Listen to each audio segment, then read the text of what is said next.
Hello guys, welcome to our YouTube channel, and today we are going to learn how to log in University Arizona account. So let's get started. So if you want to log into your Arizona's University account, what you can do is just open up a browser, and after opening up a browser in search bar you can search for University Arizona login.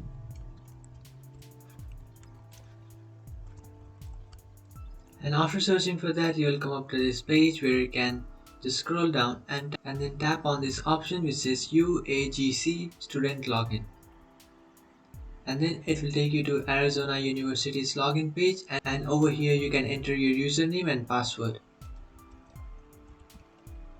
So after entering your username and password, just tap on login, and after tapping on login you will successfully log into your Arizona University account. But if you have forgotten your password and you want to reset and recover your password, so to do that what you can do is just tap on need help sign in, and after tapping on that option you can find this forgot password option. Now you can just tap on forgot password and just reset and recover your password. After resetting and recovering your password, create a new one. After creating that, come back to this login page and enter that new password that you have created.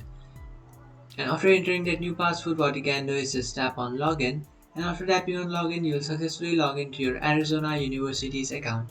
So that's it guys, this is how to log into Arizona University account. If you find this video helpful, don't forget to like and subscribe to our channel. If you have any doubts, feel free to comment below. Thanks for watching.